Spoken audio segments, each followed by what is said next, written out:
Bagi teman-teman yang baru saja memulai bisnis online shop seperti itu ya, bingung caranya biar supaya efektif berjualannya seperti apa? Nah, simak terus video berikut ini.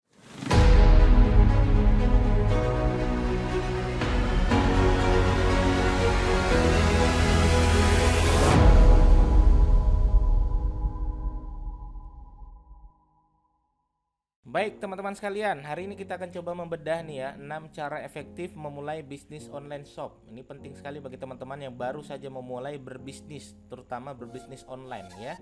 Ini banyak sekali orang-orang yang baru saja pensiun bingung memulai bisnis dari mana. Apakah saya harus sewa gedung dulu Mas Didik gitu kan? Apakah saya harus stok barang dulu? Itu dulu, kalau dulu saya sepakat seperti itu. Tapi kalau sekarang teman-teman pola bermainan sudah berbeda semua. Gaya bermainnya sudah berbeda.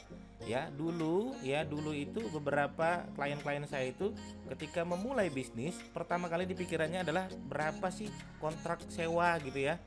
Sewa ruko berapa sih? Akhirnya dicek-cek dapatlah 80 juta per tahun. Ya, kemudian stok barang berapa sih semuanya? Ya, akhirnya dia menyediakan semua barang-barang jualannya total sekitar 450 juta. Operasional yang lain apa saja? Wifi, listrik, karyawan 5 orang, komputer, laptop dan lain sebagainya, tempat parkir. Akhirnya biaya pensiunnya habis-habisan. Kenapa? Karena polanya bermainnya di wilayah bisnis offline. Nah, dalam kesempatan kali ini kita akan memulai nih teman-teman bagaimana cara berbisnis online shop, terutama bagi teman-teman yang baru saja memulai bisnis. Ya, cara efektifnya seperti apa? Saya akan membedah dalam 6 ini teman-teman, dan sudah saya bahas di Instagram saya. Teman-teman bisa lihat Instagram saya nanti. Di video juga saya juga akan memberikan penjelasan dalam video channel YouTube saya juga teman-teman sekalian. Baik, kita akan bedah yang pertama ya. Saya akan ceritakan yang pertama teman-teman, yaitu teman-teman harus tahu dulu ya, semenjak corona itu emang traffic pembisnis online meningkat drastis. Yakin banget saya. Kenapa? Wong saya juga ya nyemplung di wilayah jadi YouTuber juga karena corona teman-teman sekalian. Ya, karena corona tidak bisa keluar kota ya, tidak bisa kemana-mana. Akhirnya saya memutuskan untuk menjadi YouTuber ya, untuk menjadi YouTuber dalam hal konten tutorial dan lain sebagainya. Nah, sekarang kita bedah nih teman-teman, apakah teman-teman adalah salah satunya. Yang pertama adalah perhatikan dulu produk yang akan kita jual ya. Perhatikan dulu produk yang akan kita jual. Produk itu jenisnya ada 3 teman-teman sekalian. Pertama adalah produk fisik.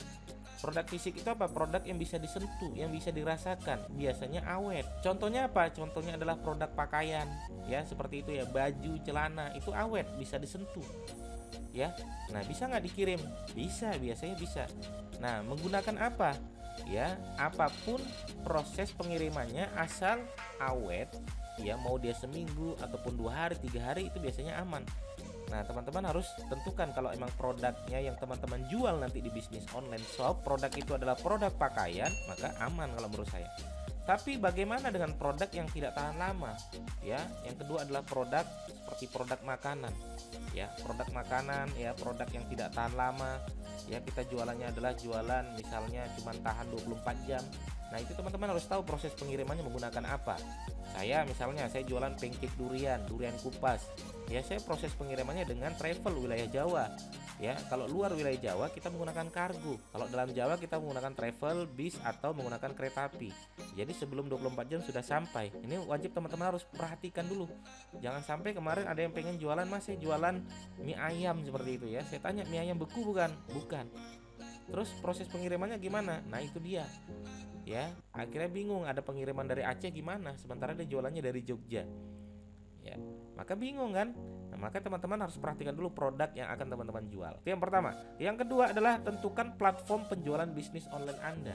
Ini banyak sekali orang ingin memutuskan saya jualannya lewat mana, Mas Didik ya. Apakah saya jualannya lewat marketplace? Apakah saya lewat Google? Ya, apakah saya lewat media sosial? Itu teman-teman harus bisa menentukan penjualan bisnis online Anda. Ya, di platform mana? Ya, jangan sampai teman-teman jualan jasa tapi di marketplace, karena jasa tidak cocok di marketplace. Ya, saya misalnya ya, saya cari tuh, tahu-tahu saya sedang jalan gitu ya, naik motor, tahu-tahu ban saya meletus gitu ya. Nah, ketika ban saya meletus, akhirnya saya cari nih, ini sudah tengah malam nih, jasa tambal ban 24 jam.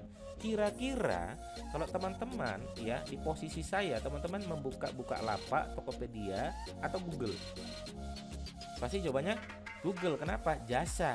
jasa tambal ban 24 jam. Orang pasti akan cari di Google. Nah, itu. Maka tentukan dulu platform penjualan bisnis kita di mana. Kalau teman-teman jualannya adalah produk yang bisa dikirim, harus ada pihak ketiga. Nah, teman-teman cocoklah jualan di marketplace. Tapi tidak semua produk cocok di marketplace. Ya, contoh kemarin ya saya sudah bedah juga tuh kawat bronjong. Kawat bronjong itu ada yang jual di marketplace, tapi sampai sekarang belum ada proses penjualan di sana. Ya, kenapa? Karena orang-orang yang mencari kawat bronjong itu adalah orang-orang yang mencarinya di Google. Ya, atau orang pengen cari pembicara, pengen cari trainer, jasa pijat bayi, itu orang nyarinya di Google. Maka teman-teman tentukan lagi platform apa yang cocok di penjualan bisnis teman-teman sekalian. Yang ketiga adalah foto produk kita kalau bisa buat secara menarik. Kenapa? Karena banyak sekali nih ya pebisnis online pemula ya, dia nggak peduli, pokoknya mau buram ya, mau hasilnya gimana pun ya sudah, itu jadi foto produk dia. Salah teman-teman sekalian. Kalau teman-teman ingin menyemplung di wilayah bisnis online, maka pastikan foto produk teman-teman betul-betul menarik perhatian kita. Ya, foto produknya jernih, jelas, tulisannya bagus, fotonya bagus gitu ya. Apalagi fotonya dipegang oleh orang-orang terkenal, itu lebih bagus lagi. Ya, kenapa? Karena kita jualannya secara online, teman-teman. Orang tidak melihat langsung, maka pastikan foto kita ya menunjukkan foto produk yang betul-betul menarik.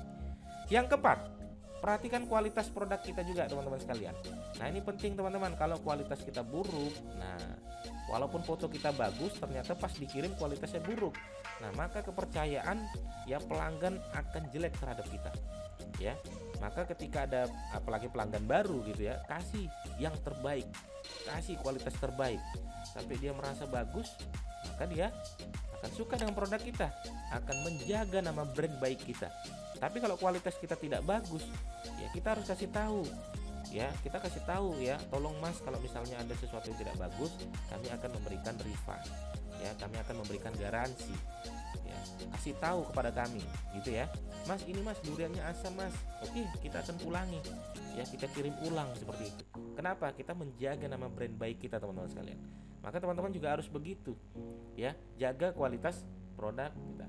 Yang kelima, layani penjualan dengan sebaik-baiknya. Ini selalu saya tegaskan teman-teman, hati-hati ketika teman-teman tidak melayani penjualan dengan baik. Satu orang saja dia tidak suka dengan produk kita, ya, dia akan cerita ke 10 orang temannya. Tapi kalau dia suka dengan produk kita, biasanya dia akan cerita ke 1 orang temannya. Hati-hati ya. Kalau dia sampai kecewa sekali saja, dia akan cerita ke 10 orang temannya. Kalau dia suka, biasanya dia akan cerita ke 1 orang. Nah, gitu ya. Yang keenam, berikan promosi berupa reward. Ini saya tegaskan dalam hal misalnya teman-teman sekali-sekali lakukan reward ya. Pak, ini kebetulan kami ya mengapresiasi kepada pelanggan kami yang sudah rutin membeli produk kami, maka kami akan kasih reward berupa hadiah oleh-oleh dari Jogja. Kirimkan seperti itu. Ya, kenapa? Itu bagian dari surprise. Ya, pasti tidak suka dengan surprise. Ya. Maka ketika orang sudah senang dengan kita, senang sudah mendapatkan hatinya, biasanya dia akan membuka dompetnya untuk kita. Itu prosesnya, itu prinsipnya. Ya. Nah, maka sekali-sekali teman-teman lakukanlah promosi dalam bentuk reward ya. Oke, begitu teman-teman ya. Fokuslah pada penjualan kita, pelayanan kita. Mudah-mudahan bisnis Anda melejit di tahun ini, di tahun 2020 ini. Corona udah cuekin saja udah. Yang penting kita fokus pada penjualan kita. Mudah-mudahan bisnis kita terus melejit di tahun 2020 ini. Begitu teman-teman yang bisa saya sampaikan. Sampai ketemu di video saya berikutnya. Assalamualaikum warahmatullahi wabarakatuh.